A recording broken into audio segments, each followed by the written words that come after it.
Bienvenue à l'entretien de France 24. Notre invité est le président du Parlement libyen, Aguila Saleh. Bienvenue. Merci. Optimiste de cette rencontre à Paris? Oui, optimiste. Pourquoi l'êtes-vous? Parce que c'est ce que je réclamais depuis février 2017. Qui l'a bloqué?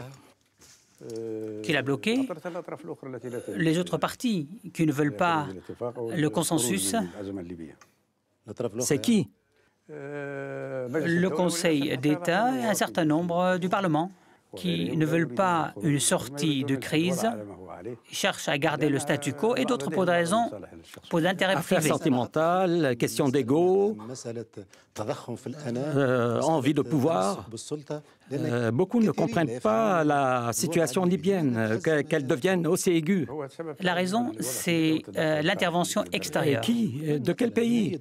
Beaucoup de pays, beaucoup de pays. À l'est et à l'ouest. Oui, à l'est et à l'ouest, y compris en ce qui concerne la solution. Aguila Saleh est contre toute intervention étrangère?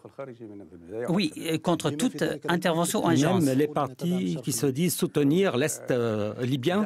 Il faut distinguer entre le soutien et Le soutien l'agence. est acceptable. Le soutien, il s'agit d'un soutien pour la légitimité, un soutien pour les intérêts libyens, répondre aux besoins libyens en matière de nourriture, de soutien à l'armée libyenne. L'ingérence est inacceptable. Est-ce qu'il y a un projet de rencontre entre les partis qui sont réunis à Paris? Il n'y a pas eu vraiment des rencontres, mais ce qui est très important, c'est l'application de cette déclaration Vous commune. n'avez pas signé. Non, nous n'avons pas signé. Votre parole est votre parole. Oui, Vous avez j'ai donné donné votre ma parole. C'est un engagement. Oui. La déclaration n'a pas Oui, besoin d'être la signée. déclaration n'a pas besoin d'être signée. Mais cette déclaration doit être adoptée par le Parlement. Et comment les choses vont se passer? Oui, la déclaration sera présentée au Parlement. C'est une déclaration acceptable. Mais nous avons devant nous d'autres échéances, notamment en ce qui concerne le projet constitutionnel. Bien sûr, l'Assemblée constituante est élue, mais le Parlement n'a pas un droit de regard sur les articles constitutionnels et le Parlement vote aussi la loi référendaire.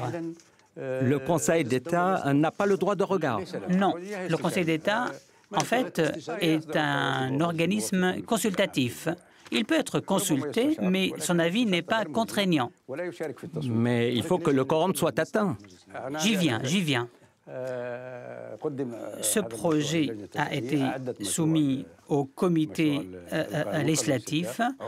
Ce projet a été soumis à la séance, mais le quorum n'était pas atteint.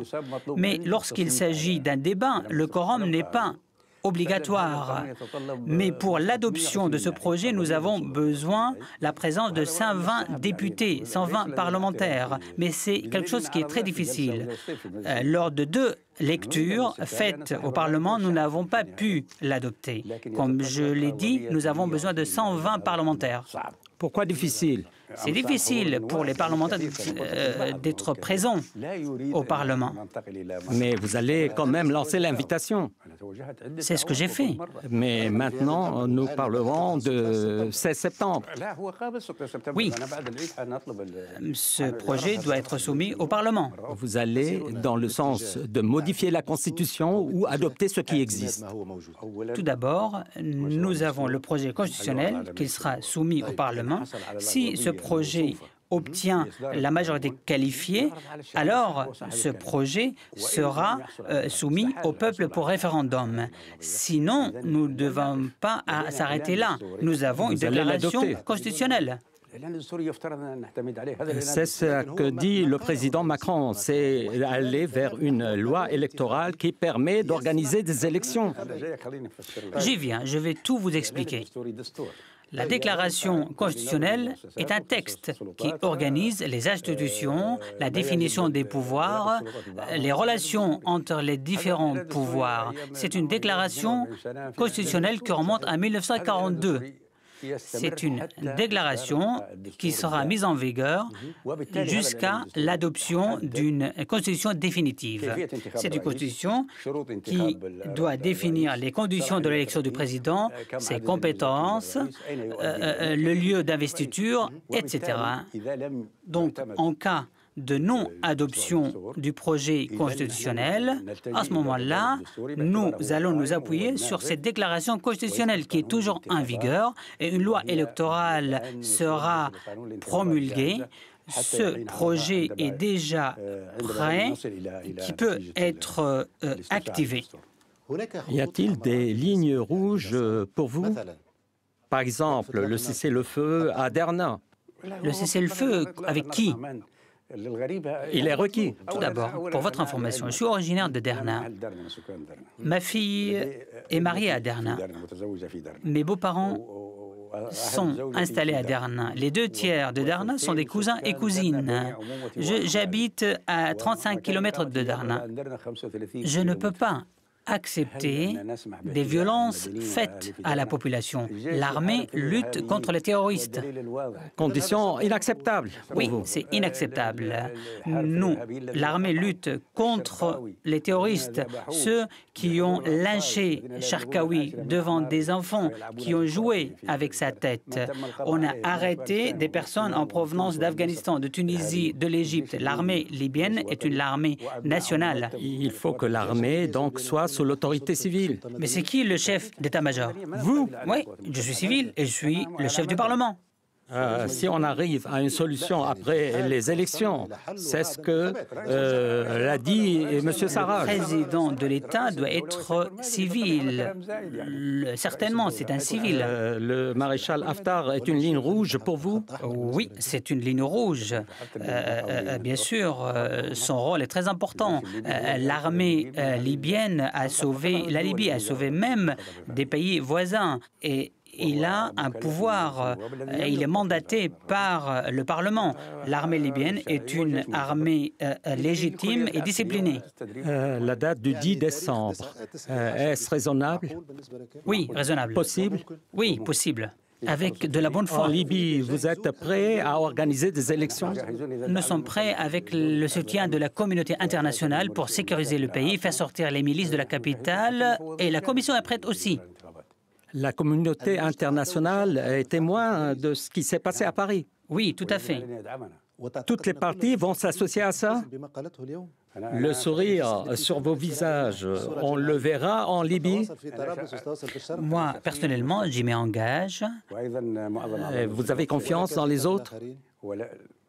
Je ne peux pas le confirmer, nous allons voir cela. Pourquoi vous avez hésité?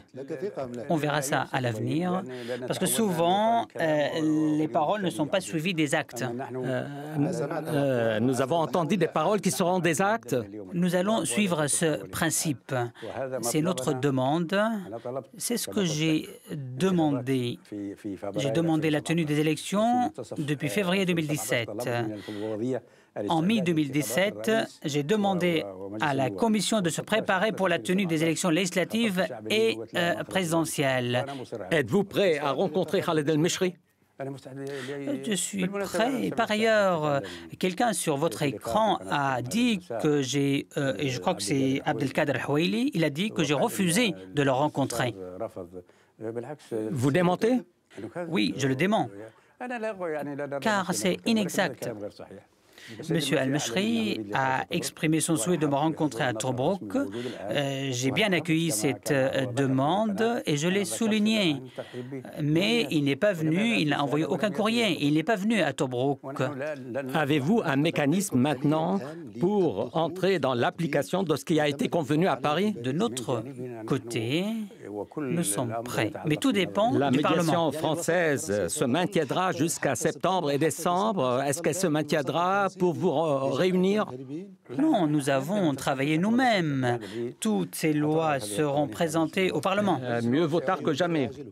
Tout à fait. Vous avez eu des garanties de l'autre partie? Vous vous êtes rencontrés à Paris? Moi, personnellement, non. Il n'y a pas eu de rencontre. Comme je vous l'ai dit, j'ai mon point de vue en ce qui concerne ce gouvernement. C'est un gouvernement que je ne reconnais pas.